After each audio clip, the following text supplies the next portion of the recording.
Minnesota Governor Tim Pawlenty would like one day to raise his right hand and take the oath of office as President of the United States to preserve, protect, and defend the Constitution of the United States. But right now, he says he might consider opposing national health care reform by ignoring the Constitution of the United States. Our fourth story tonight, Pawlenty hops on the Texas bandwagon of not knowing the first thing about the 10th Amendment. In a town hall conference call last night, Pawlenty was asked about using the 10th Amendment to prevent Washington from imposing unfunded mandates on the states as part of health care reform. Pawlenty latched on to the amendment, which is a favorite of the right, because it says, in effect, powers not granted to the federal government go to the states and the people. It's called...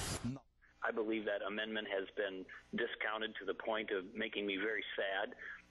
Depending on what the federal government comes out with here, asserting the 10th Amendment may be a viable option. I would say that's a possibility.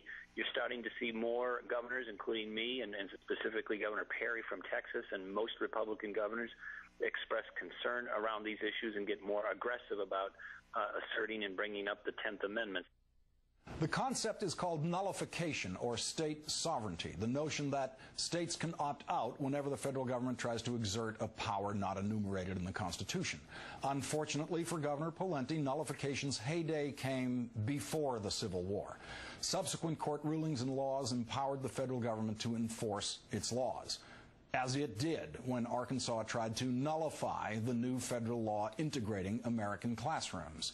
Since the election of a black president, dozens of states, primarily red states, have flirted with sovereignty, some actually passing legislation declaring sovereignty on what they consider state issues.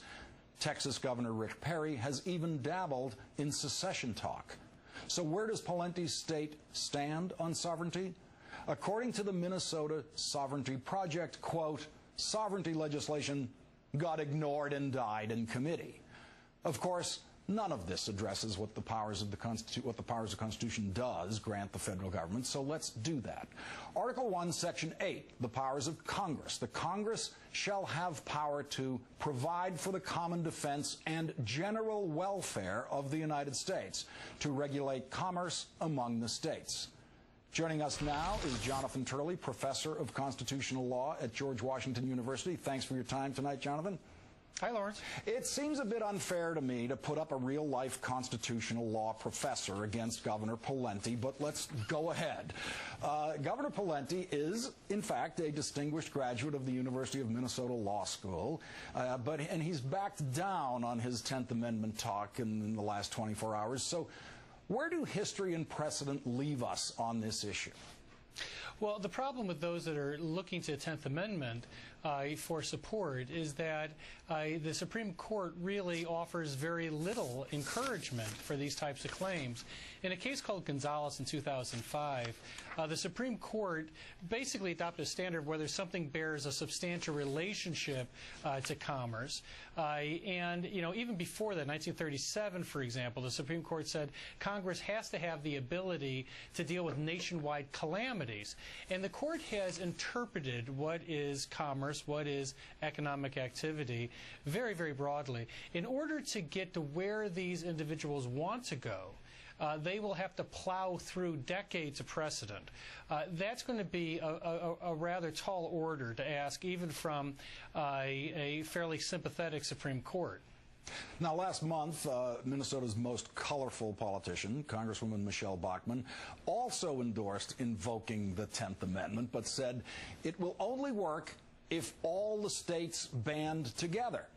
Now, that sounds a lot like that country that actually calls itself the United States of America, doesn't it, Jonathan? Well, you know, the interesting aspect of that is that many judges believe that the greatest protection for states' rights is political, that there are some justices in that group that say that, you know, President Obama cannot force this upon the nation. It's going to take a majority of both houses. And we've already seen quite effective campaigns against it. And so if you can get all of these states to join together, presumably you can get their representatives to join together and oppose it. If they don't, then the way Representative representative democracy works, is the assumption the majority of people do support it. So to summarize before the countdown court, Professor Turley, what are the real hopes of the red states in effect nullifying the federal law that will come out from the health care reform legislation? Well, I'm not going to say, abandon hope, all you enter here. The 10th Amendment is important. I happen to belong to a small group of social liberals that like states' rights. I believe it's, rights are best protected when they're held closest to the people. And there are some interesting aspects of this law that you really can't deny. I mean, it is interesting that Congress would require individuals to have health care, depending on what the language comes out as, even if they don't want, if they want to self-insure. So aspects of that raise some novel questions.